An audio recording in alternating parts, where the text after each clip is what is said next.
But also, We got our signs up? you're here. Who witnessed this? We Okay. have to watch CNN or anything?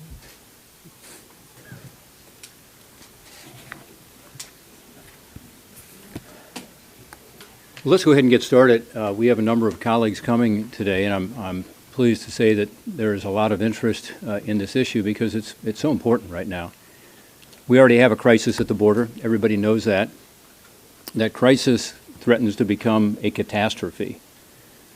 So last year, about 1 million people came into our country, mostly under the asylum system. So they came to the border unlawfully, allowed to come into the country. This year, we are on track to have a lot more. We don't have the final numbers yet, but probably it'll be between 1.5 and 2 million people. So it's already at crisis levels. And when you talk to the Border Patrol, they will tell you it's very difficult for them to deal with the current flow. We also know that along with people coming over our border in unprecedented numbers, we have an unprecedented amount of illegal drugs coming into the country, particularly the synthetic opioid called fentanyl. Those numbers are at historic levels and unfortunately are resulting in overdoses and overdose deaths in this country at historic levels. So in my home state of Ohio, as an example, we have a increasingly large number of people who are overdosing and dying from fentanyl. I was at a drug coalition meeting a few days ago in Ohio, and I asked whether the national statistics, which say that 2/3 of the people who overdose and die are dying from fentanyl, is accurate, and at least in the Toledo, Ohio area, they told me no, it's more like 80 or 90%. This fentanyl is coming in primarily from the southern border. So it's an immigration issue, it's a humanitarian issue, it's a safety issue, and it's certainly an issue of illegal drugs with a devastating impact on our communities. We're here to talk about the possibility of it getting even worse, which is because the public health authority called Title 42 may well expire. The administration, as you know, has supported having it expire next month.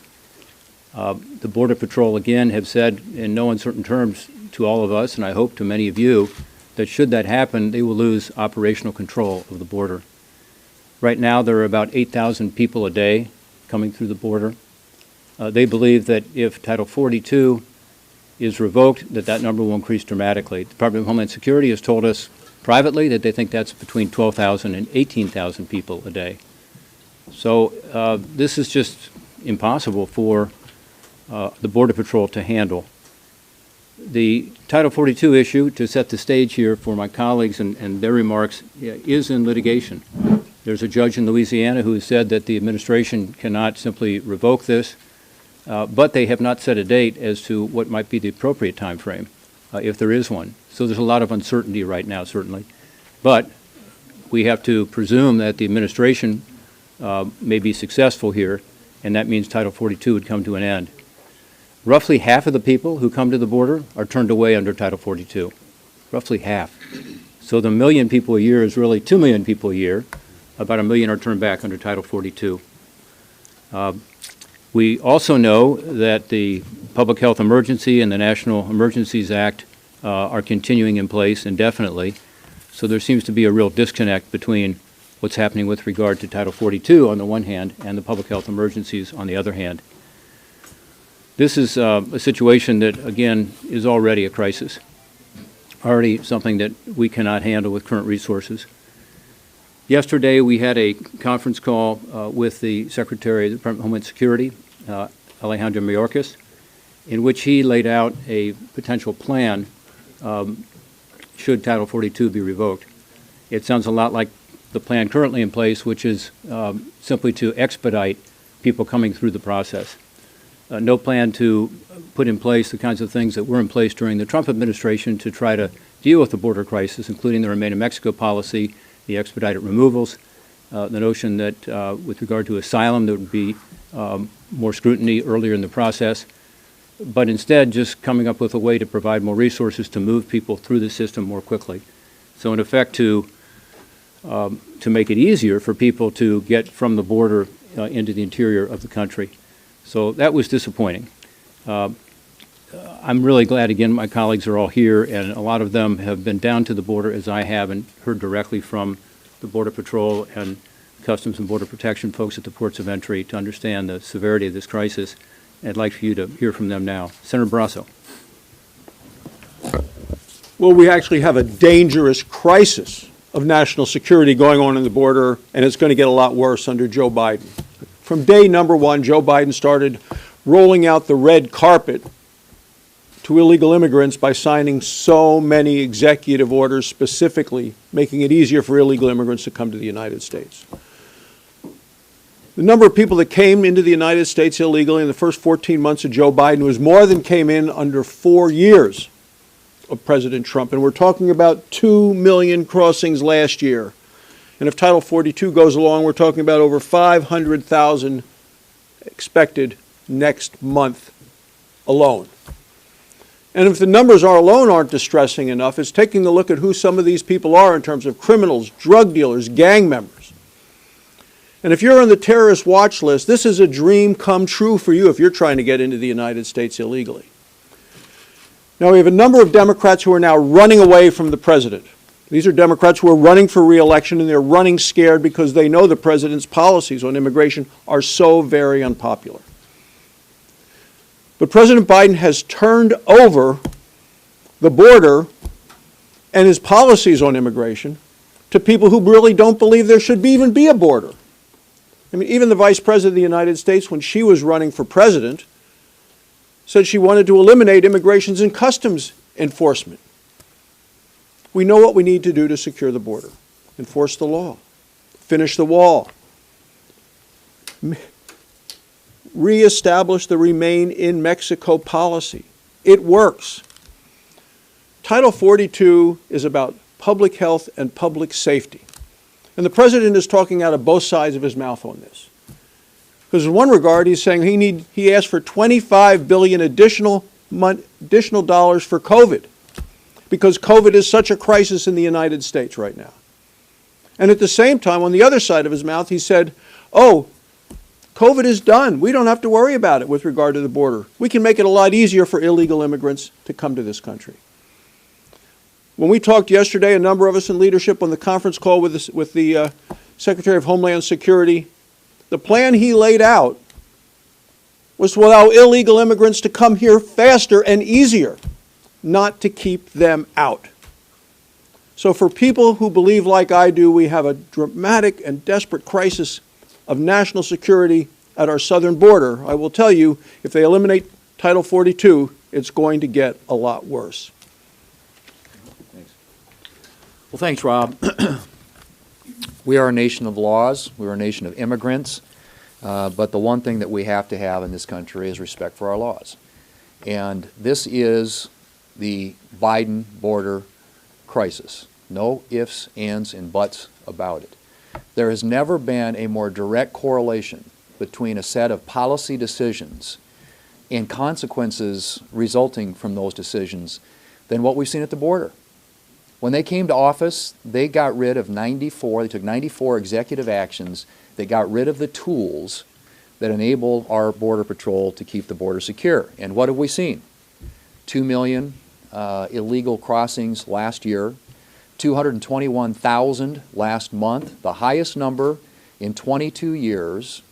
And we're told that if Title 42 goes away, we're looking at 18,000 a day compared to 1,600 per day pre-pandemic. These are staggering numbers. And we're also told that by the Border Patrol that 9 out of 10 agents will be taken off the border and used to process migrants.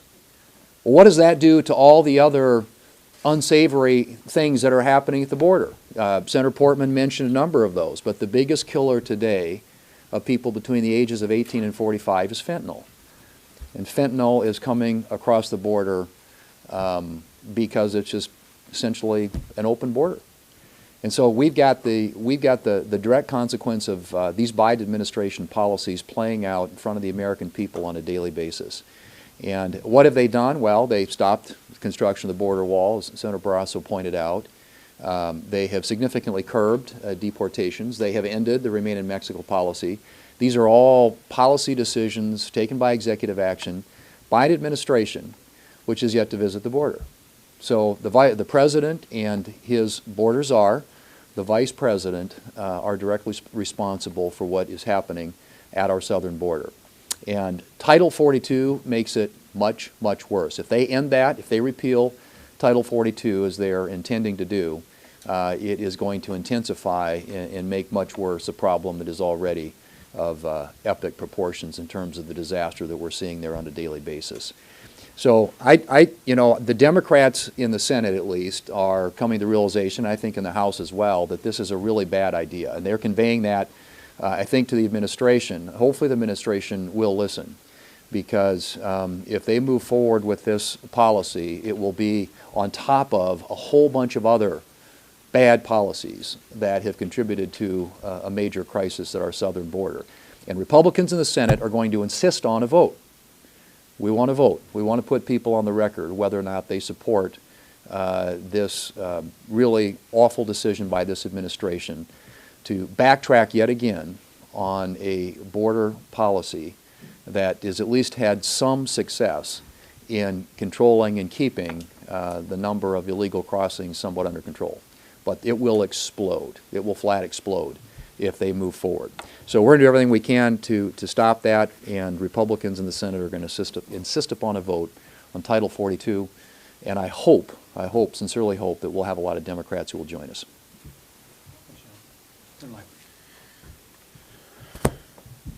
This is policy insanity. The Biden administration is getting the immigration policy that they designed. They stripped away all the restrictions for actually people crossing the border. They get this result. Now, with record high numbers of people illegally crossing the border, now they're saying, and we're going to drop Title 42 as well.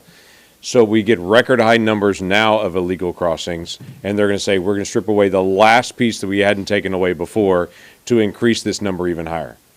May I remind everyone that's here of the simple fact that 221,000 encounters, as they called them, from the last month is a record high number. But what people are not talking about as well are the 66,000 what they call gotaways that also happened last month. That is, the Border Patrol were so active trying to round up and engage this group of 221,000, they could see in the distance and count people crossing the border. There were 66,000 that we had no contact with, that we literally watched them come across the border. Who's crossing the border and what's happening at this point? Well, it's people from 157 different countries just in the last 6 months that have crossed the border. None of these individuals have a criminal background check actually carried out on them from their home country. They're doing a criminal background check if they've committed a crime in the United States before, but we have no idea in the country they're coming from if there's a criminal background at all. And for the 66,000 gotaways that happened just last month, we have no criminal background check in this country or in their previous country. This is opening up our nation to additional crime. While the American people are literally saying, let's deal with the crime problem, the Biden administration is opening up the border more and having even more people cross the border with no check, with no evaluation of their previous history at all. This is why I say it is policy insanity what they're doing. The plan that we were given yesterday, this plan statement that came in from Alejandro Mayorkas, this plan that was supposed to define out for us is not a plan at all. It's basically how they're going to move people into the country faster. It notes things like currently they're releasing people into the country and giving them 8 years before there's a hearing. They're going to now just catch and release people the same at a faster pace, moving them into the country and say, now you've got to check in within a year. But there is no evaluation. There's no chase on those individuals if they don't check in. So whether it's an 8-year time period, whether it is now, or whether they magically move that to a 1-year time period, there's no change. Fascinatingly enough, in this report, they say they're lifting Title 42 authority at the border because there's no COVID at the border, but they can't detain individuals because there's COVID in their detention facilities. So there's no COVID when you're crossing the border, but if you actually hold people in detention, then there's mass COVID, so we can't actually hold people in detention. So they don't increase bed space at all in this process. That's a major problem. And can I tell you, if you read through the report, and I hope you do, from what they call a supposed plan. This is not a plan. This is just what they plan to be able to carry out to increase the numbers even more. It's not a plan to decrease the numbers. And I can say that not based on my opinion, but based on theirs. Go to the back of their report of their supposed plan on this. They end with their conclusion statement. May I read this to you? The conclusion statement says, despite the best efforts of our dedicated DHS workforce and our partners executing this comprehensive plan, a significant increase in migrant encounters will substantially strain our system even further. So their plan is not to reduce the number of people crossing. Their plan is, this is about to get worse, and we're aware that this is about to get worse. This is not a plan to stop illegal immigration. This is a plan to accelerate illegal immigration, and they even admit it. This has got to stop. The American people just want the enforcement of our laws. That is not too much to ask. Well, thank you all for being here, and thank you, Rob, for spearheading this. Well, we've been here before. We've been talking about this is at least the second or third press conference that I've been a party of to talk in a cautionary tale as to what we see over the horizon. And the administration, by their own admission by numbers, as James said, they are acknowledging that it will occur. So here we go again. Here we go again. But there's a couple differences. Significantly, as Senator Portman mentioned, our colleagues on the other side of the aisle, in growing numbers, are imploring the president to postpone, to relook, and to rethink the decision to get rid of Title 42 in May. And so we see those numbers, I think, as we get closer to the date, we know these numbers are going to go up. But we also have our friends in the media that would not normally be rising to put on their opinion pages things that we agree with, maybe. Here we got the Washington Post. A migrant surge is coming at the border, and Biden is not ready. That was in April of this year. And then we have NPR that says, what happens at the border once it is lifted, Title 42? In a word, influx. That's a mild word, I think, compared to what we think will happen, and know will happen. It's going to be a catastrophe. And Senator Lankford, Senator Portman, and Senator Thune, we were on this call yesterday with the Secretary Mayorkas. And when we talked afterwards, 6-point plan, as James was pointing out, it's only a way to manage the more and more numbers that are coming, and it isn't really managing. It's transportation, it's healthcare. It's moving people from actually the border into more central parts and then processing them there. What's that going to do? That's going to keep you all away from the processing centers of where all of this is really occurring. In my view, that's ducking the media, in my view, and ducking what the real numbers could and will be. So I'm the ranking member on the Appropriations Committee for Homeland Security. We've been very generous with Homeland Security. We've provided them already with a supplemental to help them deal with the surge. But this surge was here. When we see what's going to be the influx or catastrophe, as I would categorize it, that is another press on the appropriations and on the resources that we're going to be willing to look at and give to the Department of Homeland Security. So I think, and I specifically asked the Secretary that question, are you looking for another supplemental? And he very artfully answered sort of a maybe, I think would be a good way to characterize the way he answered that, very discouragingly. So I join with my colleagues, with my Democrat colleagues, with those in the media, with my folks at home are very concerned about this. Why would somebody in West Virginia be worried about this? Because we have the highest percentage of deaths from overdose per capita than any other state in the union. Fentanyl is killing our friends and neighbors, and it's all coming through the southern border. So the diversion of agents, and they're losing agents because the morale is terrible. Why would you want to be protecting our southern borders and be prideful of what you're doing in law enforcement every day when your president is just letting you get overrun? You can't disrupt the drug trade because you're so busy processing and doing all of the things that happens when 18,000 people come across the border every single day. So there's time, Mr. President, to rethink this. There's time for us to find a better way, and the plan needs to be deterrence, whether it's expedited removals, quick asylum adjudication to get that, the Remain in Mexico policy. We have some solutions here that worked under the Trump administration to keep these numbers down. It's time now to look seriously at these before this catastrophe descends upon us. Thank you. Yeah. Senator Cruz.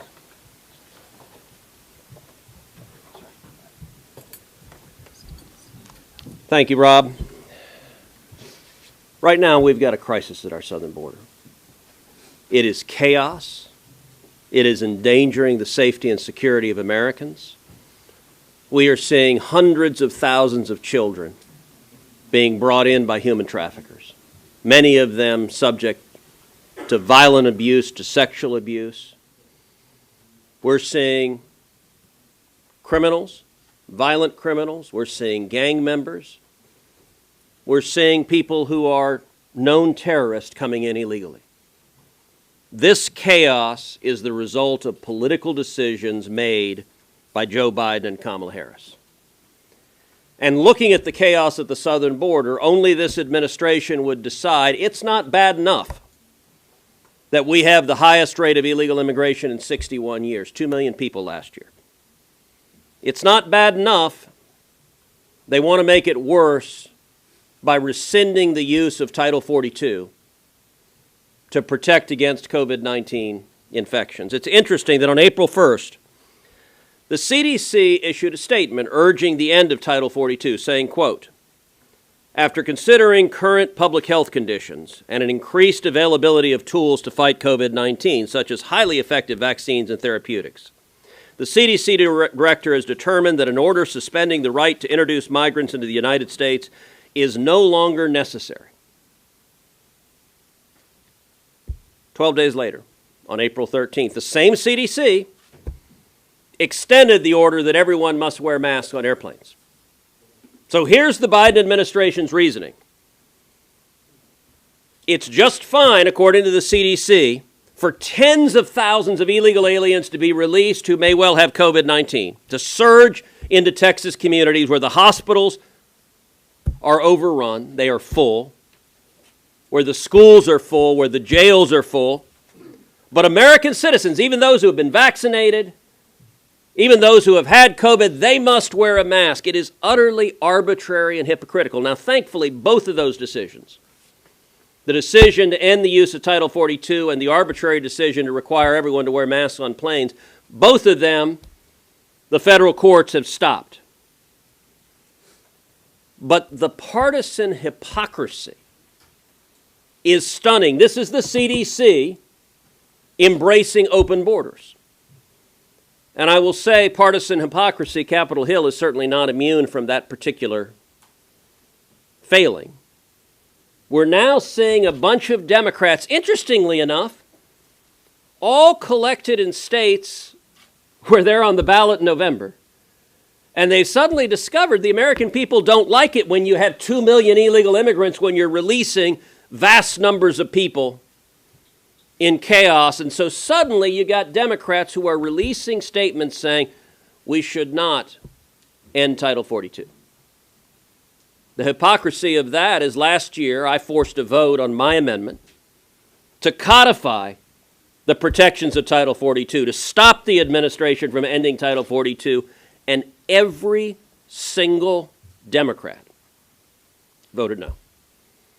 Every one of the Democrats who's putting out press statements, so the press statements are actually very convenient because the corporate media will happily parrot that they oppose ending Title 42, while ignoring the fact that when they had a chance to actually do something about it, every single Democrat voted no. And by the way, many of us have been fighting to get another vote on Title 42, and Chuck Schumer is blocking the vote because he doesn't want to vote to put people on record. This is extreme, it's radical, it's dangerous, and it's unnecessary. The open border policies of this administration are a disaster. And I'll tell you, my prediction is in November, South Texas is turning bright red. South Texas has been a heavily Democrat region of our state for 100+ years. This November, I think we're going to elect Republican members of Congress. I think we've got a good shot at electing 2 or even 3 Hispanic women Republicans to represent South Texas, because I can tell you, when I sit down at roundtables in South Texas, elected Democrats tell me, if my party is the party of open borders, I can't support that. This is a disaster, and it is caused by Joe Biden and Kamala Harris.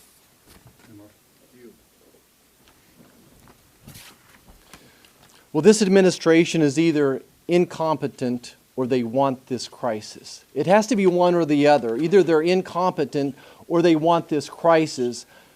I think we all realize that if we repeal Title 42, if we implement DHS's plan, we're going to double or triple the number of people coming across the border in the next few months. We've done over 90 town halls in Kansas now since being sworn in a little bit over a year ago. And I can assure everybody that their biggest concerns are inflation and the safety and security of their families. And their safety starts at this open southern border. I want to bring this issue home to Kansas. We're not a border state, in case you didn't have geography. We're in the heartland, the very middle of the country. And this is the front page of the Kansas City Star this Sunday. The front page of the Kansas City Star this Sunday, 2 young men in the prime of their life, high school age boys that died from overdose of fentanyl. We all should realize that a teaspoon of fentanyl could kill 1,000 or 2,000 people. These young men, I don't know if they took half a tablet, if they took 1 tablet, but that would be plenty to make most people stop breathing. In the past 3 months, Kansas has had 2,500 drug overdoses. Last month, Wichita police officers on a routine traffic stop picked up somebody with 7,000 fentanyl pills. And again, each one of those pills could probably kill several people. We've apprehended, since Joe Biden was sworn in, over 6 tons of fentanyl seized at the border. I drive a Dodge Ram truck. I could back my truck up and fill that 10 or 12 times, and that's how much we've seized. And we could assume that multiples of that have got across the border. I think the only conclusion is, like I said, that this administration is either incompetent or they want this crisis. Thank you.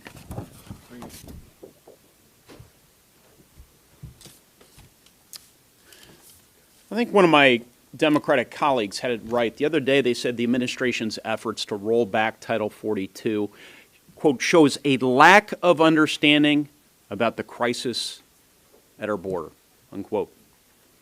Now, the White House says this issue's about public health concerns, about the pandemic, but the Biden administration only seems to be concerned about the pandemic when it supports their liberal agenda. Now, according to the administration, the pandemic continues on airplanes, where they continue to fight for a mask mandate. The pandemic continues in the halls of Congress, where the administration continues to lobby for billions of dollars in emergency relief funds. But on the border, they say the pandemic's over. Come on. Immigration officials have warned that letting Title 42 expire will make our border crisis 3 times worse. 3 times worse after a year where we had 2 million illegal border crossings. We know what needs to be done. The administration needs to stop playing games. They need to do what's right for the country. They need to enforce the law, and they need to do what a bipartisan majority of United States senators is now calling for. Keep Title 42 in place and secure the border. So last week I was in Del Rio. I was in Eagle Pass, and went down to see our North Dakota Guardsmen. We have 125 Guardsmen down there, also in Uvalde.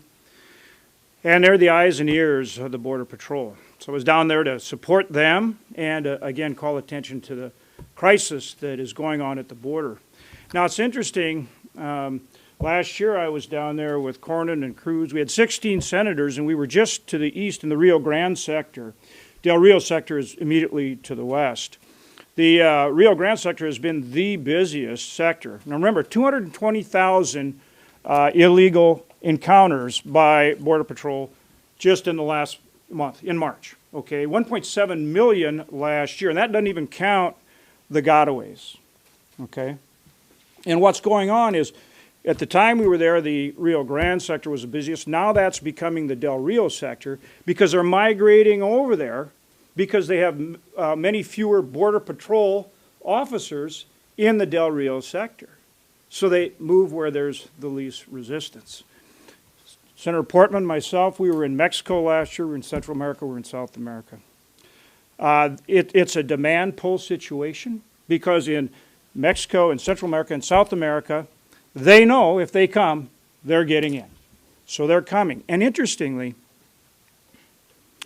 last year when we were in the Rio Grande sector, they said people were coming from 50 different countries. 50 different countries last year.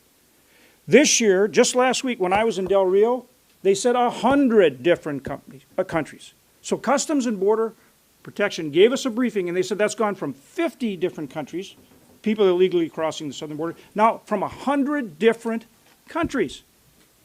Think about that. Yeah, the numbers are staggering.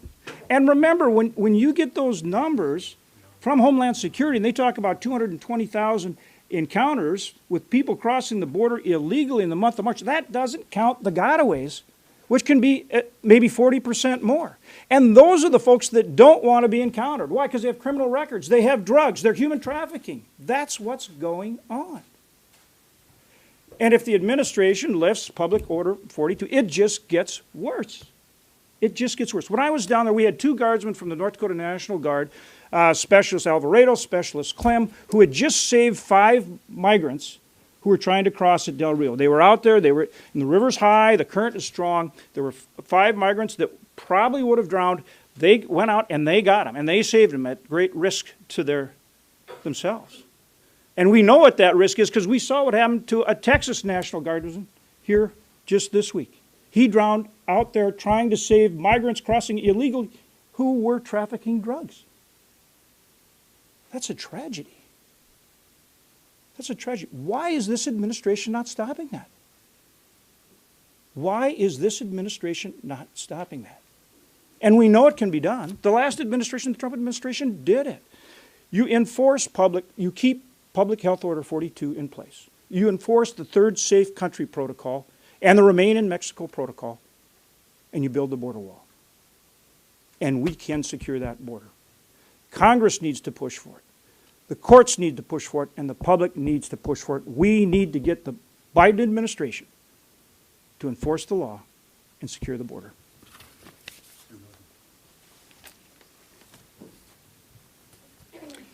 I think there's a consensus among anyone with any common sense that if we lift Title 42, it's going to create a true crisis on the southern border. That's what we've been speaking of. It's going to create tremendous havoc. John mentioned the men and women that work so hard on the border, do a tremendous job. You can imagine the strain that they're under now, but it's going to be unimaginable what they're going to be facing.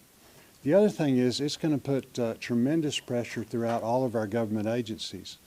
I'm blessed. I'm a senior member on the Senate Veterans Affairs Committee. I'm also the ranking member on military construction and veterans appropriations. I've been through countless hearings, countless visits with VA leadership regarding the lack of resources that we have right now due to the labor shortages, needing specialists, needing all kinds of different providers. The list goes on and on. One of the things I'm very concerned about, there's talk of using the 4th mission. This is the idea that when you have a crisis, that the Veterans Administration then can step in and provide resources to help fill that void. This is going to be a crisis, but it's a Biden administration manufactured crisis. Americans, veterans have given everything for this country. We can't let the resources and personnel that are supposed to be dedicated to taking care of them get ripped away because the President and his administration have so badly mismanaged our border security and illegal immigration problem. They don't deserve it, and we won't stand for it. Thank you.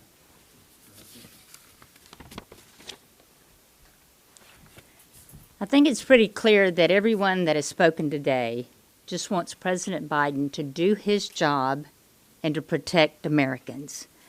You know, this administration is continuing to just wreak havoc on the southern border.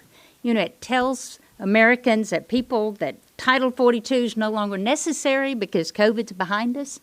And in the same breath, they're asking for billions of dollars in more COVID relief. How hypocritical is that? You know, it is amazing that the Biden administration is ending the COVID emergency for illegal immigrants, but is filing appeal on a federal judge's order to overturn the mask mandates on airplanes, trains, and buses. Eliminating Title 42, the consequences that we know that will bring, that, 1 million more people would cross the border in the first 6 weeks after Title 42 is eliminated, that's what we're looking at. It will make this issue that is already an unbelievable crisis, it will make it 3 times as bad as it is now. It is unreal that you've got an administration that is actually implementing this and defending it. You know, Shelley said, why is West Virginia so concerned? Let me tell you why Mississippi is so concerned. Interstate 10 and Interstate 20 run right through Mississippi. This past week, a driver was pulled over, and, these law enforcement agents have such a hard time, but a driver was pulled over and arrested, a Texas man, for transporting over 3 pounds of these fentanyl pills that we're talking about. 3 pounds of this little pill. And it was right there in Rankin County in Mississippi. It's destroying lives. It's destroying families. Our job is to protect Americans. Our job is to enforce American laws.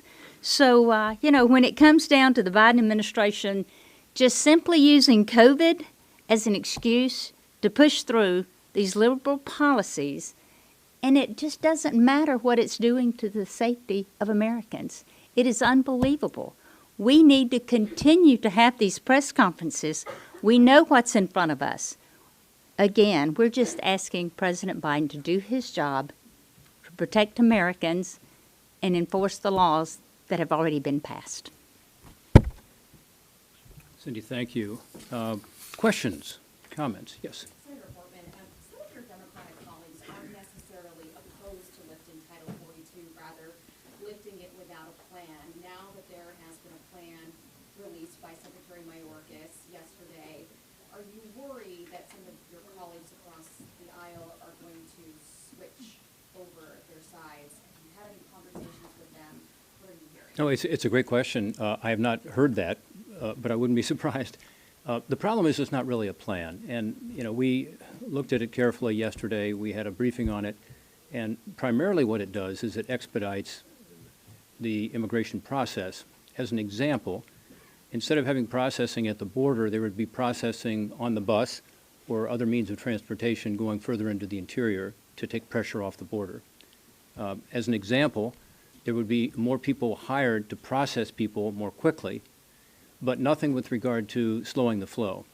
So it's not a plan that deals with this crisis, which is getting, of course, far worse if Title 42 is removed, in that about 50% of the people were turned away. So this line would have been up here if 42 had not been in place. And so I mean, that's a decision I guess my colleagues are going to have to make on the other side of the aisle. I think 11 members have said they have some concerns with revoking Title 42 at this point.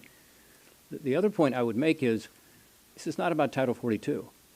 Ultimately, that's going to go away. At some point, COVID will be behind us. We won't have a public health emergency. We'll be left with a policy that doesn't work.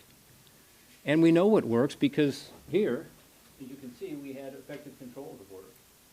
by putting in place some sensible policies.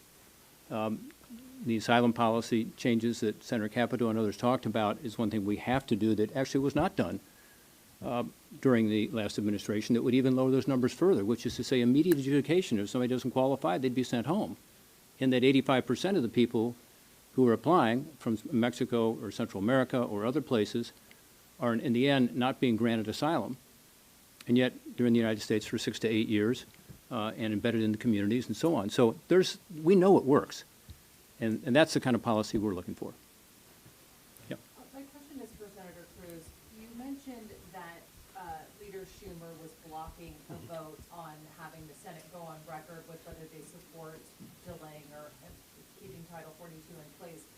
What's the best legislative avenue at this point to keep it in place? I know that there's also bipartisan legislation from Senator Langford and Senator Sinema at this point. Look, I would be happy with any vehicle that is moving.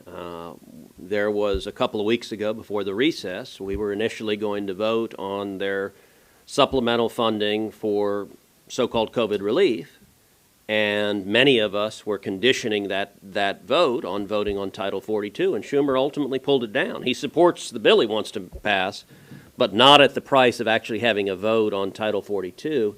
And my point is, if you know, Democrats could have come to this press conference. There are no Democrat senators standing here. So I get that the ones up for re-election are putting out press statements claiming that they don't want to end it. But when they voted on it, every single one, 100% of them, voted against preserving Title 42. Do Republicans concede that this is no longer really about public health? Because Republicans have been very vocal about rescinding all other pandemic-related restrictions. But Title 42 was ostensibly put forward as a public health measure. So if you don't support mask mandates, right, and a host of others, then how do you justify continuing to support Title 42? Look, mask mandates are the height of hypocrisy. And by the way, I will say on mask mandates, if you look on any airplane, people are voting with their faces. Vast majority of people on planes, the instant the mandate was repealed, pulled them off. I got to say, I'm actually pleasantly comforted, even in the Capitol Hill Press Corps, which I think is fair to say is not a right-wing organization. The large majority of reporters in this room made the choice and voted with your faces not to wear the mask. Listen, the crisis here ultimately is about the deliberate chaos and human suffering at the border. When we had the lowest rate of illegal immigration in 45 years under Donald Trump, it wasn't Title 42 that was driving it. It was the Remain in Mexico agreement. It was enforcing the laws. The reason for this chaos is Joe Biden and Kamala Harris made the political decision not to enforce the laws, to release vast numbers of illegal aliens. And with Title 42, they want to release much more. You know, I was looking at one of the... Title 42 was put in place because of COVID. So if you are against COVID era restrictions... Look, I'm against an unsecured border. I'm against the chaos. One estimate is that if Title 42 is rescinded permanently, 170,000 more illegal aliens will come through our southern border. That's a massive number. We had 221,303 come across our southern border last month alone. And that's in a month. Yeah, that's not an annual year. That's a month. If Joe Biden follows through with rescinding Title 42, we will see the highest rate of illegal immigration in the history of the United States of America. That is their desired outcome. And on COVID, the utter hypocrisy of it. Look, when you say it's not about public health, let me encourage you, come down to South Texas. Visit the hospitals in Laredo that are full, or in McAllen that are full. Visit the schools that are full. Come to the Biden cages. For 4 years, every Democrat and the corporate press talked about kids in cages, kids in cages. How many of y'all have done a story on the Biden cages? What you didn't report on is Barack Obama built those cages.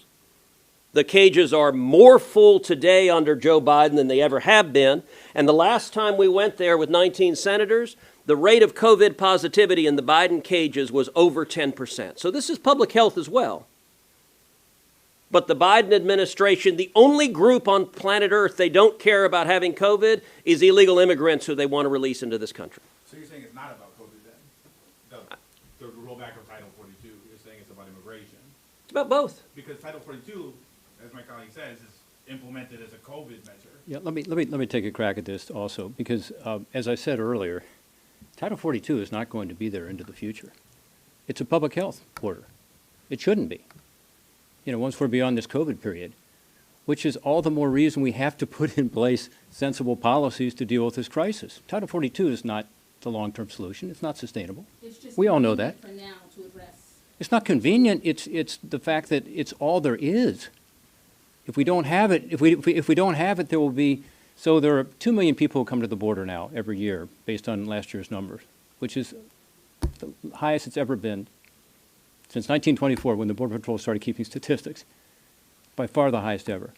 If Title 42 is lifted, think about it. Instead of 2 million and 1 million people coming into the country, you have just by math now 2 million people coming into the country.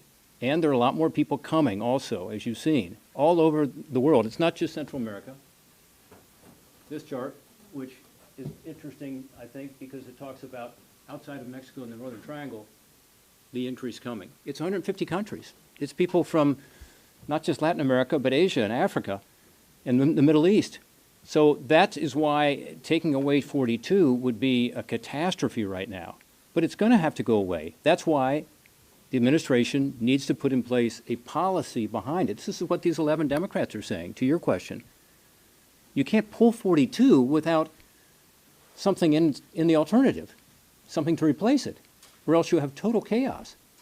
And that's what we're not seeing. And the proposal to deal with it we heard about yesterday, again, is more to facilitate the vast increase in numbers rather than to deal with the numbers. And it's not fair. It's not fair to these countries in Central America and Latin America and really around the world who, as we talked, John Hoeven talked about being in Mexico, Central America, and Latin America with him last year. The presidents of these countries, who met with all 4 of them, all said the same thing.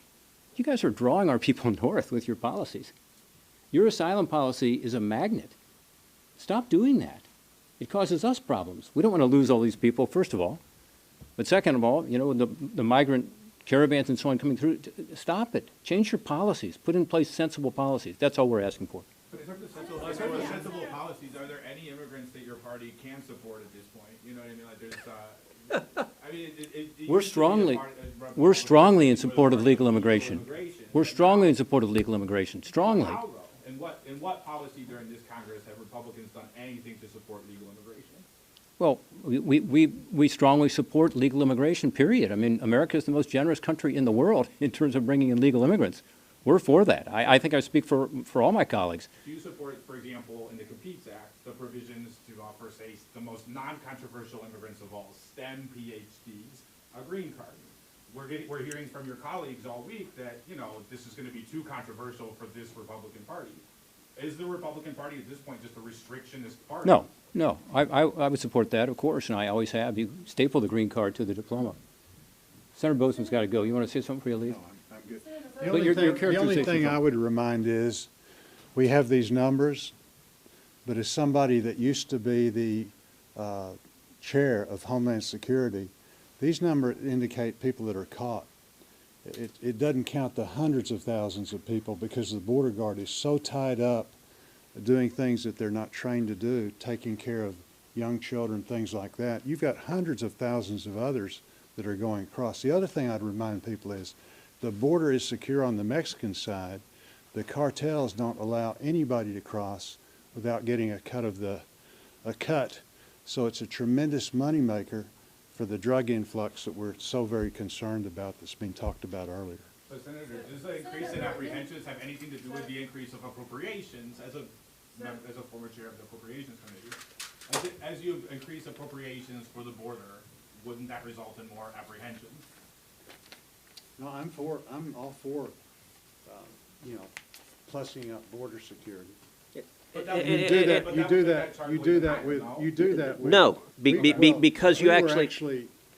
When I was chair, we were actually able to do things concerning building the wall, things like that, putting in security measures, all of those kind of things.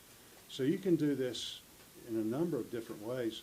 The point is, it needs to be done. And remember, the objective of security of the border is to deter people coming illegally. Deterrence works. There's a reason we got to those low numbers. There's a reason the numbers exploded the moment Joe Biden got there. And by the way, apprehension for most of these is a term that's actually not accurate. I would encourage all of you, come down to the border and see what happens, because they come across the border, they look for a Border Patrol agent. They turn themselves in. They're not being caught. The vast majority of them are not trying to run. They're not trying to escape. They come in and they go seek out a Border Patrol agent. The Border Patrol now puts signs. Here's where you get processed. And the reason is because Joe Biden and Kamala Harris, when they get here, they show up and they have a phone number of someone in the United States. They have a place they want to go. And the Biden administration is the last mile of the human trafficking network. And they put them on a bus and put them on a plane and take them to wherever they want to go in the country. And so these are not apprehensions. The objective is to deter people from crossing illegally. We know how to do it, and it's a very simple thing. You enforce the law. What Joe Biden and Kamala Harris won't do is enforce the law. Let's take two more questions. Speaking of deterrence, and you had mentioned this earlier about the current immigration system does need to be reformed as far as asylum processing, adjudication. Yeah. So would you agree with the DHS on that point, that you guys do need to do something to reform the immigration process? Or do you think that if the administration implemented deterrent policies, that the current immigration system would be enough would work well? Well, on the report that was issued yesterday that James Langford had, you will see it says something interesting. It says our current immigration policy is broken. And yet there's no proposal to fix it. So absolutely we want to work with them on that, but that's not what they're proposing. With regard to asylum, the only proposal that they've had, and this came out about a month ago, was to put asylum officers on the border to do an initial screen. But when that individual was deemed not to be eligible for asylum because they didn't meet the standard of credible fear, then that person would be able to immediately appeal to an immigration judge. So in effect, it only created another bump in the road. In other words, another time delay, as opposed to the policy that I would support, and Senator Cornyn and Senator Sinema have legislation that goes along these lines, which is to actually provide the funding to provide an immigration adjudication with regard to asylum at the border immediately. And if that person doesn't qualify, and remember 85% roughly of people who go through the system in the end don't qualify, then those people would go back to their country. That would have an immediate deterrent effect. So you would agree that deterrence wouldn't be the only solution? It would need to be a kind of a double take? Well, that is deterrence. I mean, it's deterrence because when your neighbor comes back and reports, you know what, they've got a system in place now where you can't go in illegally. You can only go in if you're legal, and you wait in line. And again, we have the most generous system in the world, and we support that. Or you have to really be someone who does have a legitimate fear of persecution in your home country, and therefore you qualify essentially as an asylee or refugee. That would send a huge signal. That's what's going to stop people from coming. And then all the other provisions we talked about here today that add a further deterrent, such as providing the Border Patrol the tools they need with the technology and the fencing and the walls. And you know, when the Biden administration came in on day one, they stopped the construction of the wall. Fine.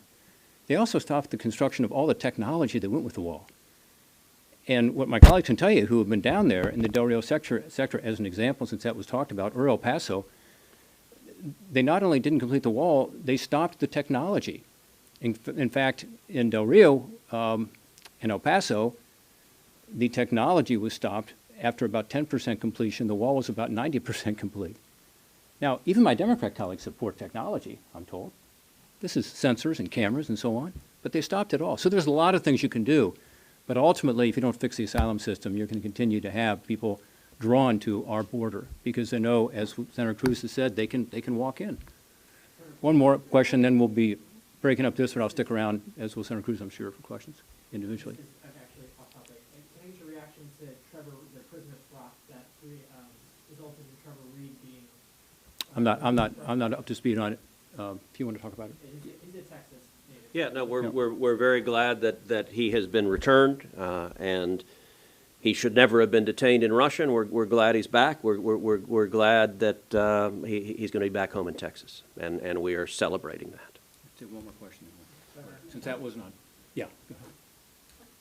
Can I ask about expedited removal? I'm sorry, say it again? Expedited removal?